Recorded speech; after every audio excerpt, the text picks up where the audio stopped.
tchadien. Et donc, nous disons solidarité avec le peuple tchadien. Solidarité avec le peuple tchadien. Solidarité avec le peuple tchadien. Et donc, aujourd'hui, nous avons des sœurs et des frères du Tchad qui sont avec nous pour porter la parole du peuple tchadien. Et donc, nous allons dire à Macron et à tous ceux qui pensent pouvoir continuer à faire et défaire le pouvoir en Afrique, à bas le CNT, à bas le CNT au Tchad, à bas la dictature, à bas les juntes militaires au Tchad, le pouvoir au peuple, tout le pouvoir au peuple. Merci camarades.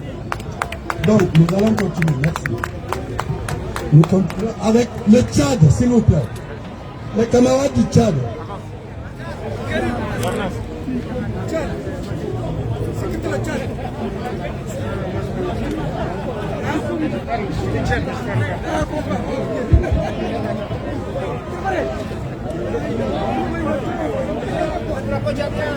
Le drapeau du Tchad, s'il vous plaît. Avancez les gars. S'il vous plaît. Mamazang. Le drapeau du Tchad.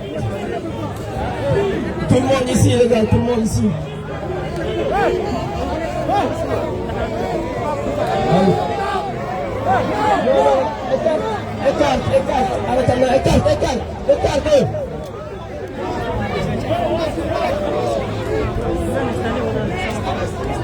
Non, doucement. Allez. Attends. C'est pas comme ça. Ah non. Mais non. Il s'en va là. Voilà. Ok. C'est bon. Ok. Argument. Combien de temps? Ok, c'est ça. Merci beaucoup. Merci. Merci. On va passer. Merci. Abel Men est où? Sentou est où? Voilà. Merci. Abel est où là? Abel Tal, c'est pas grave, calme. Merci.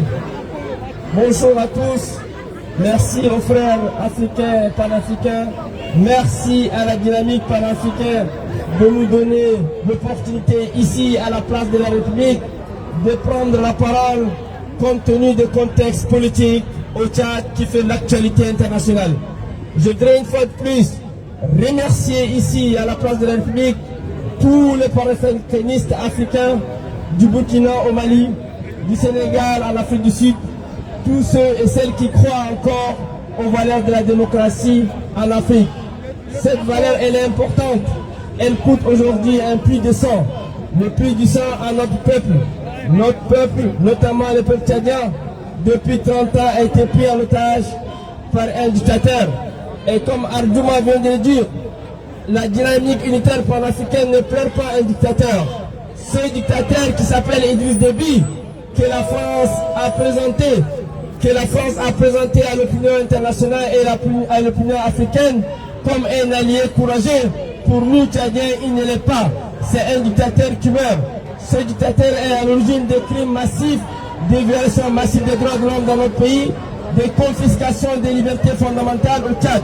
Malheureusement, ici en France, Idriss Déby est présenté comme un démocrate, chose que nous ne partageons pas et nous l'avons fait exprimer à l'opinion politique française. Aujourd'hui, la dynamique unitaire panafricaine nous donne l'opportunité de prendre la parole à la place de la République pour interpeller la France, interpeller la communauté internationale dans sa composante globale sur la tragédie du peuple tchadien. Et je partage ce combat que nous avons mené depuis beaucoup de temps au sein d'un cadre qui s'appelle les Patriotes de la diaspora tchadienne de France.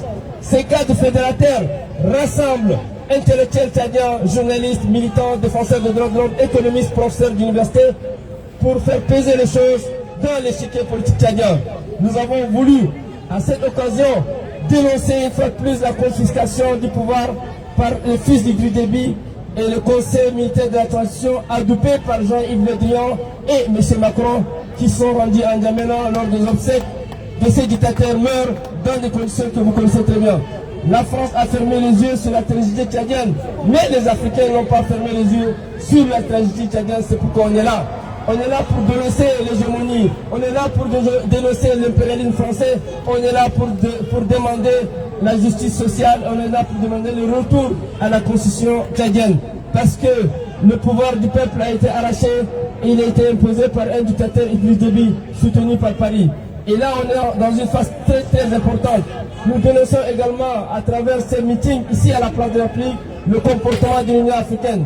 Nous avons demandé une Union africaine des peuples de la base, mais on n'a pas affaire à une Union africaine du sommet. C'est-à-dire cette Union africaine ne représente pas la majorité des Africains qui aspirent effectivement à l'inclusion. Parce que c'est une Union africaine de l'exclusion. Les peuples africains sont exclus de tout le processus. Ce qui explique que sur la question tchadienne, l'Union africaine elle est divisée. Il y a d'un côté les francophones et de l'autre côté les anglophones. Donc ce qui explique que l'Union africaine n'a pas condamné la jeune militaire au Tchad. Ici en Europe, on se félicite de la décision, surtout de la résolution de l'Union européenne qui a condamné la jeune militaire au Tchad et nous avons apprécié à ce juste-là cette décision. Donc pour ne pas confisquer la parole, je voudrais très rapidement donner la parole à M. Darnas, un grand frère qui est là depuis longtemps et qui s'immobilise dans le cadre de cette dynamique unitaire panafricaine pour analyser les contextes tchadiens et surtout donner son point de vue sur la politique de la France au Tchad. M. Darnas, à vous la parole. Merci. Presque tout a été dit.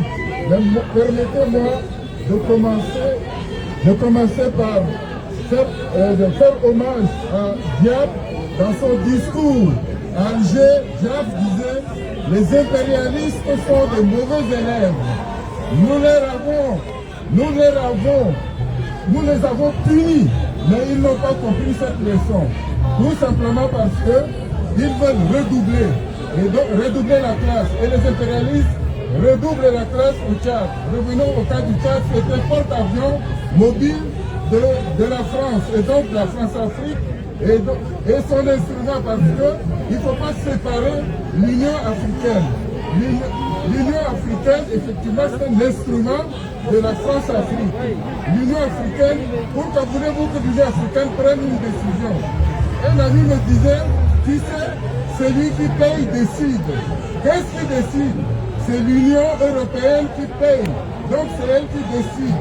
L'Union africaine est allée s'enterrer au Tchad. L'impuissance de l'Afrique, l'impuissance de l'Union africaine, c'est au Tchad qu'on a vu. Tout ce qui avait encore une certaine illusion quant à la puissance ou à la possibilité de l'Union africaine de régler le problème africain, les voici dissipés. L'Union africaine est enterrée au Tchad. Il lui appartient un jour de ressusciter. Mais ça serait plutôt le travail des peuples africains de mettre en place une autre union. Voilà donc le cas du Tchad. Je vais être court pour permettre aux autres d'intervenir aussi. Le cas du Tchad est un cas d'école.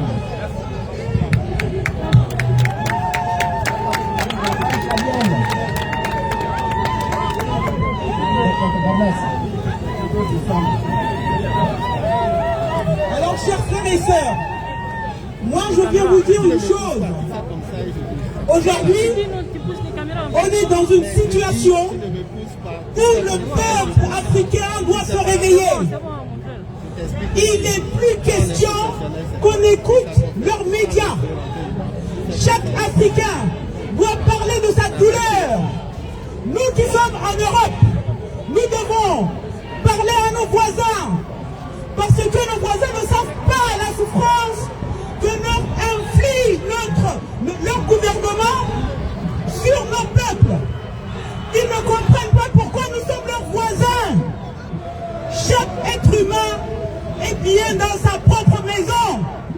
Si aujourd'hui, le peuple africain est en train de mourir dans la Méditerranée, c'est parce qu'ils ont rendu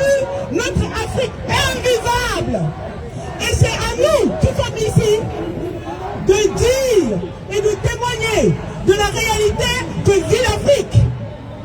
Chaque Africain doit se prendre en main, terminer les médias, les radios qui nous manipulent. C'est nous, chaque Africain aujourd'hui doit se faire le porte-parole de sa famille, de son pays et de son clan. Les divisions existent parce qu'ils ont découpé l'Afrique, séparant ce que nous sommes. C'est à nous de repartir dans nos paradigmes et de retrouver qui nous sommes pour rebâtir notre Afrique. Je vous remercie. Merci Fatimé. Merci pour le discours musclé. Je donne la parole à Abel Maïna, fondateur du site Eben TV. Chers frères africains et sœurs africaines, nous parlons de l'Afrique, un continent qui compte 54 pays, pour plus d'1 milliard 200 millions d'habitants. Et nous parlons de cette Afrique comme si c'était un petit pays à côté de la France qui ne fait même pas la moitié d'un pays comme le mien, le Tchad. Nous parlons de la France et à côté on parle de l'Afrique. Chers frères africains, l'Afrique n'a pas à négocier avec la France. L'Afrique a à négocier peut-être avec l'Europe, pas avec la France.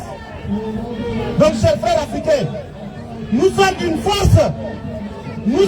force dormante. Mais jusqu'à quand allons-nous continuer à dormir? Jusqu'à quand allons-nous continuer à laisser la France, un petit pays, nous dominer? Jusqu'à quand nous allons laisser Emmanuel Macron inviter les chefs d'État africains et venir leur donner des instructions? Je suis panafricain dans la peau. Quand je vois le nombre des Africains ici, comparé à la lutte qu'on ne néglige pas de nos frères palestiniens qui sont à côté là, regardez combien d'Africains nous sommes et regardez combien y a-t-il de Palestiniens là. Je demande à nos frères africains de se réveiller parce que la libération de notre continent doit être un impératif. Et pour que nous puissions libérer notre continent, on doit commencer d'abord à rentrer dans la politique française ici. Quand on compte tous les Noirs en France, nous ne sommes pas moins de 15 millions, y compris nos frères des îles. Est-ce que nous n'avons pas la possibilité de décider, avec presque 15 millions de la communauté noire et arabe ici, de décider qui doit diriger la France? Est-ce que nous n'avons pas cette capacité? Est-ce que nous n'avons pas cette capacité de décider qui doit gouverner la France? Alors, pourquoi devons-nous dormir? Pourquoi devons-nous attendre? Ne parlons plus de la France-Afrique, parce que la France est un petit pays. La France, pourquoi continue-t-elle à s'intéresser, à s'attacher à l'Afrique? Parce que la France, sans l'Afrique, la France n'est rien. La France n'a rien comme ressources. La France n'a rien comme richesse. La France a seulement une culture barbare. Elle a seulement une histoire barbare. En dehors de ça, la France n'a rien. La libération du continent africain doit être un impératif pour nous tous. Et j'invite nos frères africains à se réveiller tous ensemble. Merci. Merci Abel Maïna. Je donne la parole à Bekele Yacoub, directeur Afrique d'Intérêt sans frontières, président du pacte. Merci. Merci Makaila. Merci panafricains. Merci citoyens de France. Merci citoyens européens. Merci les amis d'Afrique. Merci à tous ceux qui sont sensibles.